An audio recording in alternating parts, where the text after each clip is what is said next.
So Garmin has just released the firmware updates for the Garmin Edge 540, 840, and 1040, getting virtually all of the new features of the Garmin Edge 1050 that came out just yesterday. In fact, Garmin actually stuck the landing on their promise they made to me like a month ago, saying that they would have the firmware updates for the older units available the same day they announced the new Edge 1050, which is the first time, at least as far as I know, Garmin has ever actually stuck that landing. And I think that should be like at least applauded in some way, shape, or form.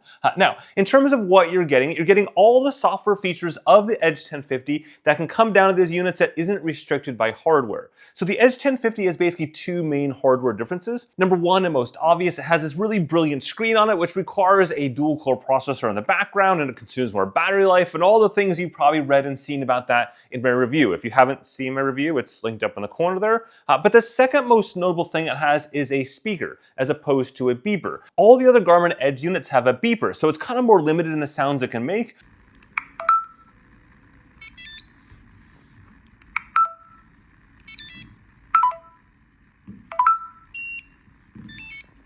Approaching summit. Versus the Edge 1050 can use that speaker to emulate various things, spoken words, etc., but most notably the bike bell.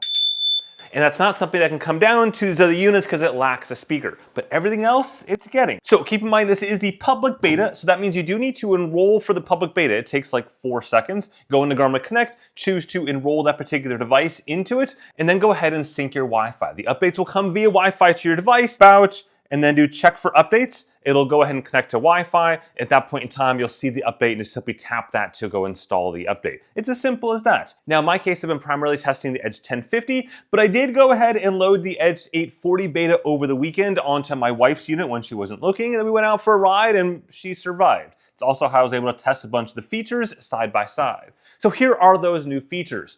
First up, they're adding group ride awards and climb competitions. So climb competitions happen in a group ride setting where you've got basically a group ride that you've created, and it goes ahead and it essentially gives like a Strava Live segment sort of thing as you're going up these climbs in real time. And then at the top of the climb, it'll hand out in real time basically awards to the fastest person across the line. And this is the fastest person across that time segment. So think of it more like a time trial than whoever gets to the top of the mountain first. The next piece of that though is the awards. The awards are handed out afterwards at the end of a group ride, and it gives out all sorts of awards. There's like 60 or so different awards that are being handed out. Some of them are dependent on sensors like power meters and heart rate straps. Some are based on whether or not the person was on the course or not, if they were wandering off and things like that. Some are based on top speed, mountain bike metrics, etc.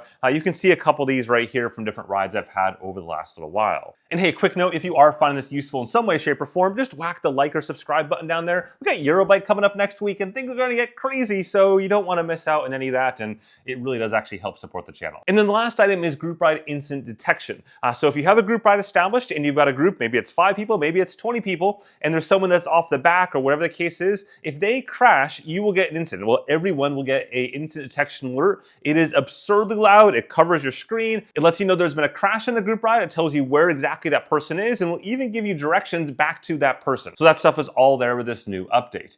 The next item is road hazard support. Probably one of my favorite features that comes to these units here. And what that allows you to do is to go ahead and tag things that are hazardous on the road. It could be a pothole, it could be that dog that just is always in that one spot chasing you down the road. To report a hazard, all you do is simply tap a screen once, tap hazard, and then choose a particular hazard type that you want. Let's say it's an animal, and then you say report, and that's it. It's as simple as that. Within about 30 to 60 seconds, closer to 30 depending on how good your connectivity is, that'll be broadcast out to all other riders in the area via Garmin Connect, and then also subsequently downloaded to other people's units as well. So essentially this is synced in real time across the board. I did some testing where I was ahead of DesFit, basically dropping obstructions and dangerous animals and stuff like that in the road, and he was like 30-ish or so seconds back, and he would actually get the alerts. It was super, super cool. In order for a hazard to be maintained in the area, it has to have a 50% upvote rating or higher. Given all these units support that, as well as the Garmin Edge Explorer 2, I think it'll be pretty cool. I think this will be actually pretty useful across the board. So the next item, they've added a surface type support onto the map data here. This means if you're riding along on a paved road or paved trail, whatever it may be, and all of a sudden it's about to turn into an unpaved surface, it'll warn you before you get there. Likewise, you also see the road surface type displayed afterwards in the summary screen. Next, they've added Wi-Fi map management support to the units. So if I look here on the Edge 840,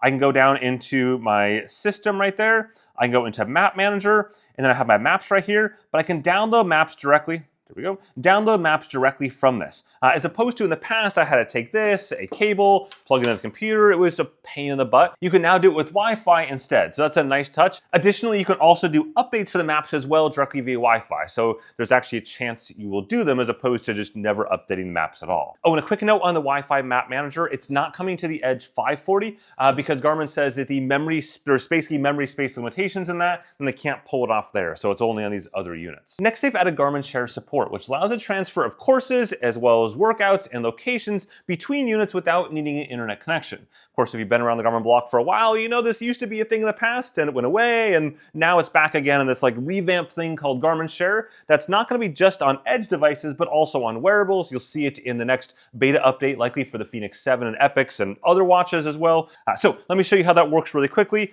If I take my Edge 840 right there, I tap into the menu, go to Garmin Share, I choose Share. I then can choose what item to share. Let's look at my courses. I'm gonna put this Drona one right there, and I'm gonna send it. I'm gonna go over to the Edge 1040, Garmin Share, and then back on this device, I select what device I wanna send it to, the 1040, wait for a response on this one here. Do I wanna accept this from the 840? There we go.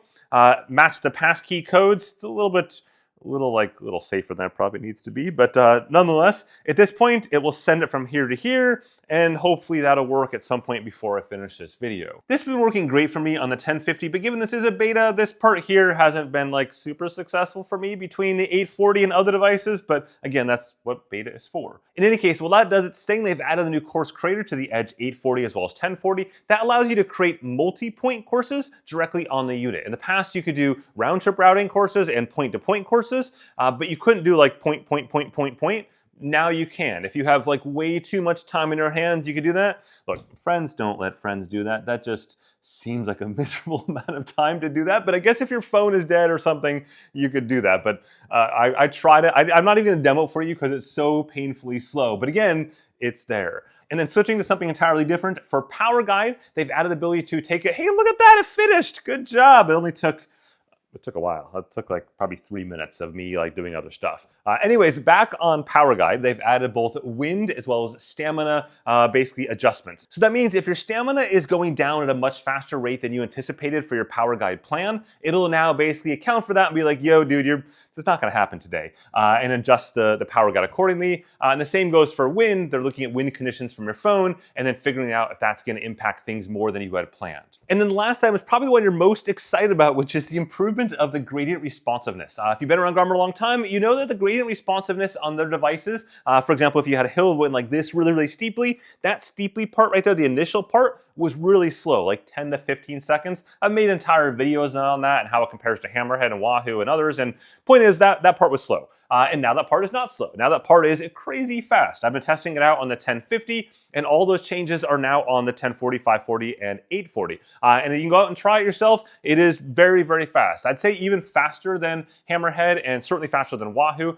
without any of the errors that sometimes you saw on the other ones of like overcommits, at least in all the testing that I've done thus far. But I'm interested to see your testing and how that works out and if that hopefully solves the problem for a lot of people there.